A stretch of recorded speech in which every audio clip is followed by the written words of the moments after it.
Can you hear me okay? Yes. I'm Catherine Logie. Thank you for your energy and your patience while we have obviously the very best panel discussion now on my pet subject, which is learning. Learning, not training. We're just waiting for one of our fellow panelists to join us. So I think in the interest of time, I'm just going to start by asking the panelists to introduce themselves very briefly, not only the usual information about their name and their company, but please, because this is a panel about future readiness and skills and training. And that doesn't stop when you leave school or university. Learning is for life. So please, panelists, when you introduce yourselves, can you tell the audience one thing that you personally are learning? Over to you, David. Could you start? Thank you. Hi, good afternoon, everyone. Thank you, Catherine. And thank you, Sanjam, for inviting me to be part of this lovely panel. I'm sure it's going to be a lot of value addition to all of the audience who's present here. Very briefly, Catherine, I'm David Birwadkar, Director at HIMT Chennai. And upskilling and cross-skilling is always should be part of everybody's lifetime till one is taking his last breath. So as part of that, even at my advanced age, I am upskilling myself by doing an online training program with WMU in alternate fuels. And also, I'm trying to skill myself again on an online program on artificial intelligence and also better use of your ChatGPT. Oh, fantastic. Yeah, that's me. Joanna. I think that's a very important skill, to be honest. So thank you very much for having me. I'm Joanna from Learning and Development in Maersk Training. I basically oversee our maritime portfolio around learning. And I also have a second role. I'm also an academic professor with Lloyd's Maritime Academy and with some private institutions in Greece. One of them is in partnership with University of Essex, and mainly I teach topics around maritime HR, training and development, and also unconscious bias and diversity and equality, which is a topic I am deeply passionate about. So I did my PhD in organizational behavior and psychology, and I was focusing on ethical leadership. And why I'm saying that is basically I studied a lot around, psychology on an organizational level. So the thing that I am upskilling myself right now, I'm doing my second master's degree in psychology, and more specifically, I'm interested around neuropsychology and cognitive psychology and the interplay between the way we are learning and our psychology and cognitive load. Yeah, so that's about me. Thank you, Katie. So I'm Aishwarya Gupta, Pilankar, Managing Director of Nautical Marine Management Services, managing ships. And what I'm learning, first of all, I would say shipping is learning something that never ends. It can be a continuous process, which even after 30 years, I feel I must not have learned enough of it, and I can still go on for the lifetime. So that's one thing. But I think AI and more of such kind of equipments that I can use so that I can be on the and be above the edge of to remain in the industry. That's what I think I'm learning as of now. Thank you. And last but not least, Jagmeet. First of all, thank you very much. And sorry I was away somewhere else. Good afternoon, everyone. It's a pleasure to be here. I'm a maritime professional, started sailing at 1981, marine engineer. So, I mean, that expression shows I'm from archaeological department. So actually, I am not from archaeological department. So sailed out at sea, ship management, shipbuilding, then gradually, after doing my ICS, got into commercial shipping, ship sale and purchase, finance. And then I said the best way to make use of it is start teaching and learning more and more. So that's what I'm doing. I'm a mediator, arbitrator. I teach mediation, arbitration, and I teach number of courses. That's only an excuse. Basically, I get paid for learning. That's what I do. Fantastic. So lots of lifelong learning continuing there. Okay, Joanna, first question straight to you. We're going to go fast now because we have limited time for a very big topic. reports state there are only 2% of women working at sea, a very low percentage. So Joanna, do you think there are any specific skills, training or awareness that women need in order to increase the percentage at sea? Thank you very much for this question, Catherine. And I think that there is a bit of a cognitive dissonance here, and we equate representation with certificates and specific skills. So this 2% is, I don't think it's going to be solved just by more training or just by recruitment.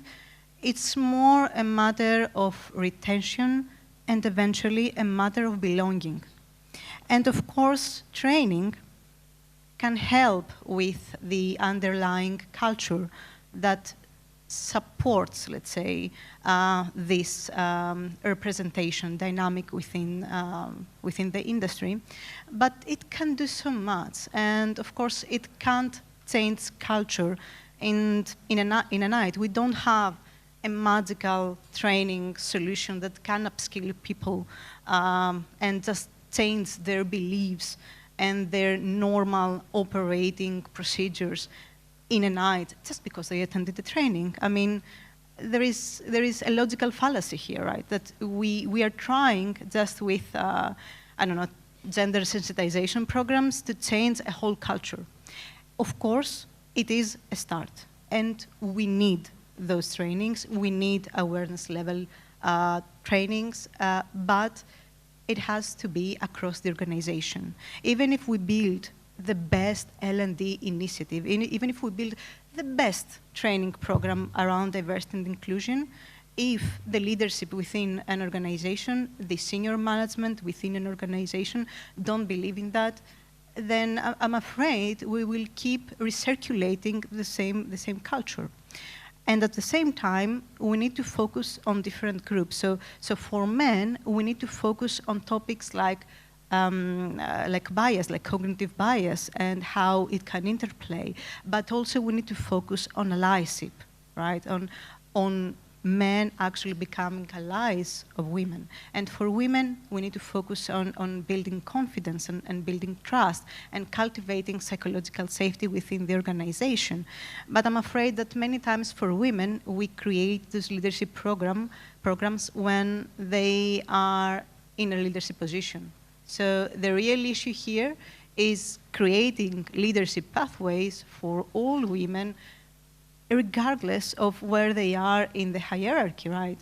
So I know I'm mindful of time, right? So, I think that it's not a matter of a technical skills gap. It's a matter of a relational gap. And I think that when we build belonging, those skills will follow. Thank you, Joanna. I might rudely interrupt you a little bit so that everyone has a chance to speak, but that was a really, really deep and interesting answer. I'm going to come to David now, if you don't mind. We're in India, of course, and I understand there's a lot of initiatives you were telling us in the preparatory call. Are there any specific training initiatives to develop women for careers at sea happening here that we should know about? Thank you, Catherine. And I think Joanna, or Joanna, as she likes to be called, already mentioned a few things which need to be done, like gender sensitization and awareness in the male colleagues about accommodating the women, etc., etc. And it's also being led by the Director General of Shipping through compulsory training programs in the pre-sea, post-sea, and also a lot of organizations also taking it up, like IMU, etc., etc. It's part of the PMO's Amritkal vision for 2047, in 2030. It is all part of it. But that apart, as I was mentioning to you, that we see it that it's especially in the tier 3, tier 4 places or remote villages, from where we can now expect more maritime seafarers to come from, because I think the urban cities, etc., or like metros like Mumbai, Calcutta, they will probably go for more glamorous professions like IT, etc. So probably we'll have to look at thrusting from there. And there, the issue is not the girls, but the parents, because the parents are not really sure they want to have that as a career for their daughters or the sisters or etc., etc. So that is where the awareness will have to probably come in a big way, that it is a safe profession. It's a profession for as good for men as good for women. It's a very, very safe profession. Understanding is a lot more. It's like joining the army or the navy, where you are away from home for days together, but it's as safe as anything else. So that awareness probably to be incorporated, right, not only by having awareness program, which I was mentioning to you, but also probably to teach that in schools when they have the PTA meetings and the parents are made aware that this carry also one of the options they can look at favorably. Not that that's the only option available, but yes. Thank you so much, David. It's really interesting, and there are similar schemes with perhaps a bit of a difference in the UK with schools as well. Aishwarya, you're a very experienced leader, female leader in maritime. In your experience, is there anything that leaders need to do specifically to help promote women? Because there's also a minority of women in senior leadership positions on shore. Yeah, so that's what I was... thank you, Kathy. First of all, thank you, Maritime SheEO and Sanjam for this kind of sessions that keep on inspiring women in whatever possible ways we are trying to do here. So I would say I would just say that I had met few months ago a woman. 2 decades before, she must have joined in some small company, like in a ship management company, where she was just as a trainee. After 2 decades back now, when I met her, she is, she is competent enough, she's doing so many jobs, she is taking decisions and all that. So I just asked her simple questions. What is the difficulties that you see, that you faced during this path to reach to this point? So the point is, from mid-management to the senior management, there is a very narrow gap. The gap is like, from mid-management to reach to the top management, the thing that the problem that I see is that you're not seen, you're not heard, you're not seen, just because you're a woman. That is the biggest challenge that I think I see and I face. And unless that has been taken off, that has been removed off, and that can be removed by the leaders who are already there in the industry, who are doing things, and if you see them, if you see like celebrating women that you are doing today, if we do this, the other women, they look at it and they get inspired through it. That is one of the ways of doing mentoring. Mentoring is the more key of getting more women into that, so that they are confident enough. So they are confident enough to speak out what they feel and what is right at that point of time, that they put their step down and say, this is what I'm capable of, I am supposed to be heard, I am going to speak up. That's very important. Yeah, I think we could all probably relate to that experience of women not being visible in junior positions. There's 2 things for me. There's a lack of confidence that you mentioned, but also perhaps a duty on the part of the leadership, whether they're male or female leaders, to be proactive in creating that culture and really encouraging women so they know that they can speak up. It's one thing saying, please speak up, and it's another thing working in an environment where that is the case. Jagmeet, I know you do a lot of work supporting and mentoring men and women. Could you give us any examples from your work about how you have helped to develop skills or confidence, perhaps with younger women? See, coming from Hong Kong and interacting with the people there, the men and women, I find women far more confident than men. To be very honest and very frank. It's not a confidence issue. They're far more confident. Yesterday I was teaching mediation, to be very honest. Out of the 50 lawyers, there were 45 were women. Yeah, they're just like 4 or 5, they were men.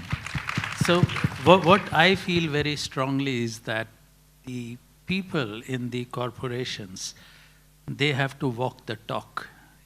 We talk a lot in the boardrooms, we should do this, we should do that. But coming to the real life, it's not done. So this is something which needs to be done. And even when they do it, it's with the attitude of, we must give this opportunity to the women. No, you don't have to. Don't have to give that opportunity, just don't be the roadblock.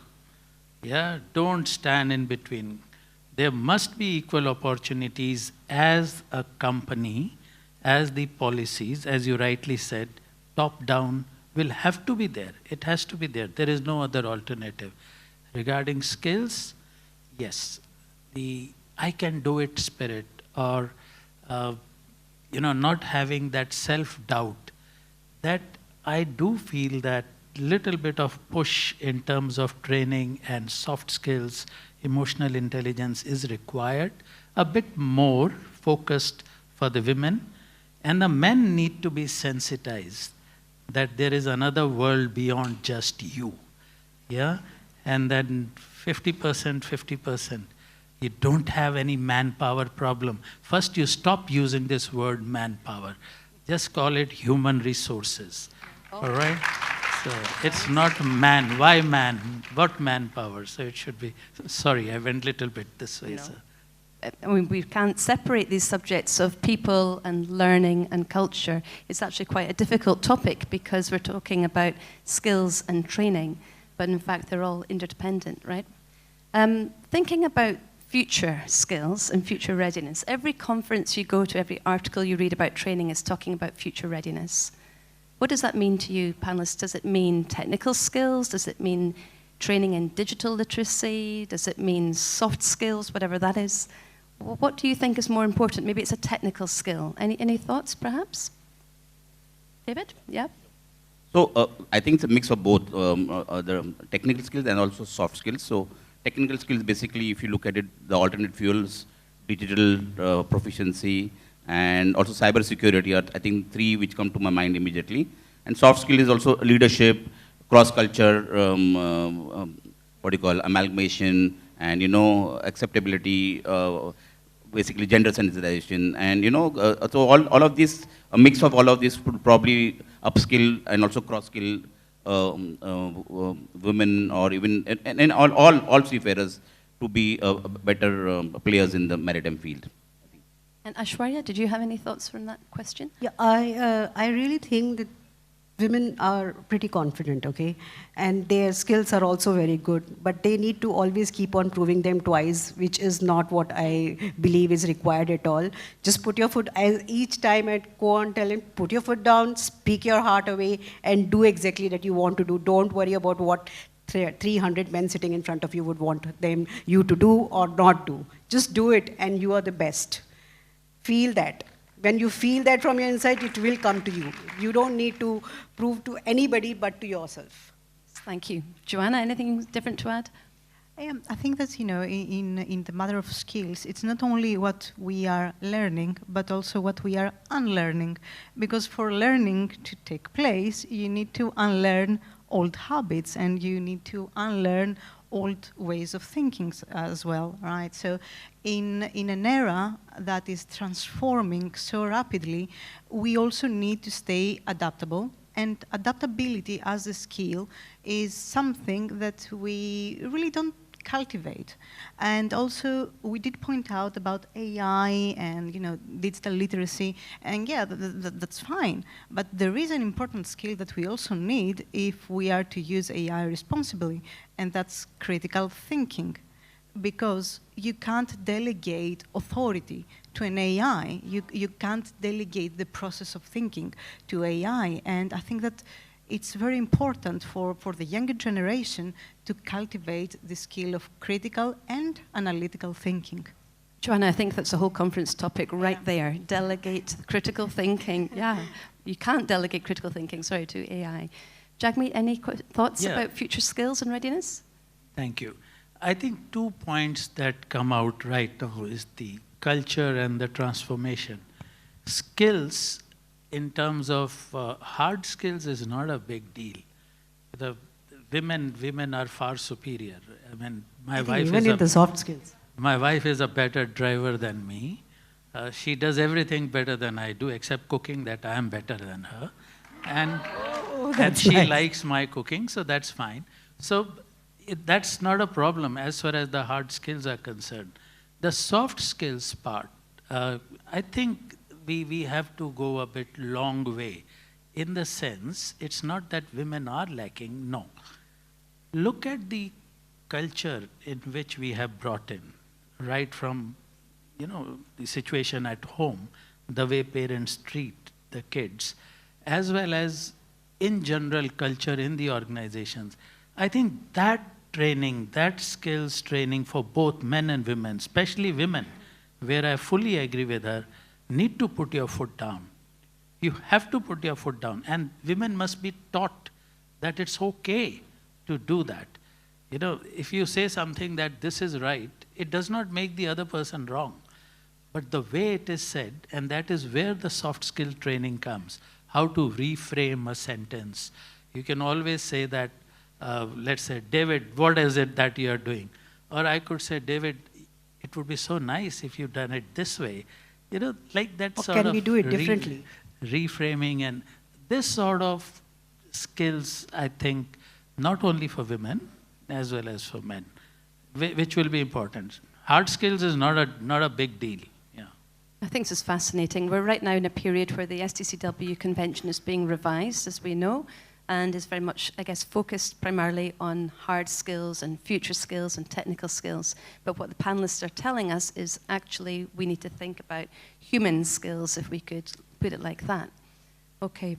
You made me think about lots of things, about culture, for example. Do you think maybe there are cultural differences as well that we need to consider in how and what people learn?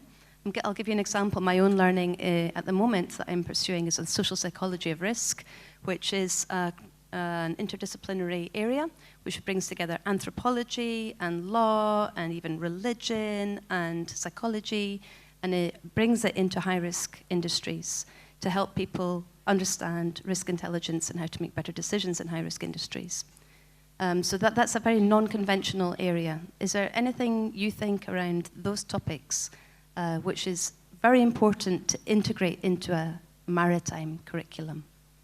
I think cultural differences has always been an issue which needs to be addressed. I think we probably think it will be okay, we'll get adapted to it, but no. I mean, if you look at it, you say we have all Indian crew. India has so many states and so many diversified cultures, you know, the food habits, the dressing habits, the language. And when you say that it's an Indian crew, there is so much of differences, and adapting to that differences probably is not an easier, it's easier said than done. So you have to probably be open to it and adjust, adapt, and be understanding towards the culture so that you can say it's okay to be that way. So yeah, so that's something which yes, we need to look at. Joanna, it's very much your area, isn't it?